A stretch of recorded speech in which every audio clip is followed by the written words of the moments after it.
Hooked up. Let's go, you guys. I'm not even a half an hour into fishing. Let's go. What's up, guys? Welcome back to another YouTube video. In today's video, I'm going to be showing you my 3 favorite lures for targeting king salmon from shore in Lake Michigan. So the first 2, there's no particular order with these, I will say that. Every time I go out there, I typically throw all of these, so I figured now would be a great time since a lot of people have been asking what baits I like to throw.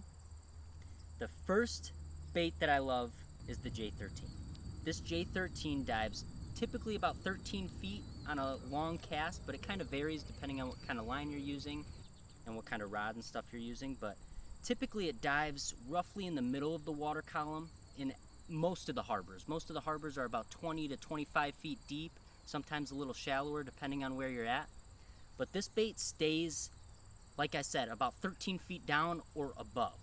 And so this works really, really great in September and October when the king salmon are loaded in the harbors, waiting to go up the rivers. But I will say, you do want to replace the treble hooks on this bait. I know I've mentioned it before in my other videos, but I can't stress it enough. These salmon are not like any other freshwater fish. These things will literally bend your hooks out and will leave you crying on the pier because of it. So just swap out your hooks with a really good hook and you will be all good. These baits run super well right out of the package. So that's all you really need to do with them. But yeah, this is the first bait, a J13, made by Rapala. Quickly I'll mention as well, this is my favorite color. A Firetiger color, you can't go wrong with. Second favorite color is probably the orange. I think it's like an orange gold color. I can't remember what they exactly call it, but I absolutely love those 2 colors. Those are my 2 favorite.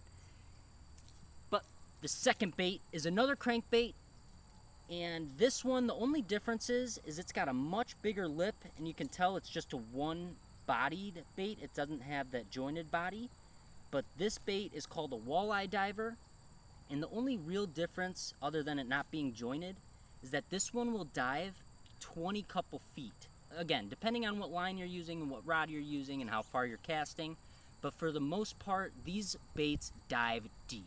And it's because of this huge lip that it has. So when you cast this thing out and start reeling it down, it's just gonna dig down way deeper than that J13. The J13 kind of goes down like this. This one goes like straight down. And I love throwing this one because sometimes, especially like a season that we're having this season, where the water temps are really warm at the surface, it's really good to get a bait down deep. So I've noticed that this walleye diver has put so many fish in the net for me that it's hard not to mention it for my second favorite lure. And I will mention, this is my favorite color. This is the color that I caught my personal best on in 2022. It's a really, really unique color. It almost looks like it's glowing in the water because that green is so bright, but it doesn't glow. But they make a lot of really good colors, and my 2 favorite would be this one, and then I really like a natural color, like the ones that have the reflective tape on the side, either like a silver and black or like a silver and blue. I absolutely love. Typically I'll use this one at night, and then I'll use the silver or more natural color during the daylight hours. Now for my third lure, I couldn't decide between the spoons, so I kind of am cheating. This is technically the third and fourth lure, but I'm summarizing them up as one lure because spoons are effective. They're not as fun in my opinion and as easy in my opinion to fish as the crankbaits, because with the crankbaits you really just cast it out and you reel it in. You can reel it in slow, you can reel it in a little faster, but with these ones you typically do work it with a little bit of your rod as well, especially a jigging spoon. I've come to really love this jigging spoon the past season, I'd say. Like spring season for the cohos, I really started to use it and I started to have success with it. And that's when I started to fall in love with it, and I was really excited to use it for the king season. And as you guys may have seen, in the first and second video, I caught 2 really nice salmon on a 1-ounce jigging spoon. So it's hard for me not to mention this spoon, but I will say these are a lot more difficult to work. You have to kind of lift and drop it with you don't have to. The way that I typically fish them is you cast it out, and most guys, is you cast it out there, let it sink to the bottom, or let it sink a little bit, and then you just lift with your rod and drop it down. You just jig it back. but it can be strenuous on your forearm, and it can be kind of difficult if you've never had a bite with it before. And you know, fishing is slow out there anyway, so it kind of helps when you do fish something that's a little bit more fishy in your opinion. So a lot of guys I've noticed do really, really well with a KO Wobbler spoon, and I'd say this is my favorite spoon, a KO Wobbler. It's, in my opinion, the most simple. It's kind of like those crankbaits. You could just cast it out there, and you can really feel the thump if you do a slow roll with it. You can do it, you could reel it in fast too. There's not really a wrong way to fish these baits, but I will say the KO Wobbler is just my tried and true spoon. Like, I just feel the most confident using it. I think it has a lot to do with the amount of guys that use them out there. A lot of guys have success with KO Wobblers, and whenever you're walking up and down the pier asking, hey, you have any luck? Oh yeah, I had one. You always ask, like, oh, what'd you get it on? For me, I've noticed a lot of guys say a KO Wobbler. So my favorite is a 3/4 ounce KO Wobbler spoon. This one's actually a 1/2 ounce, so it's a little bit smaller, but I love this color. It's actually a green glow.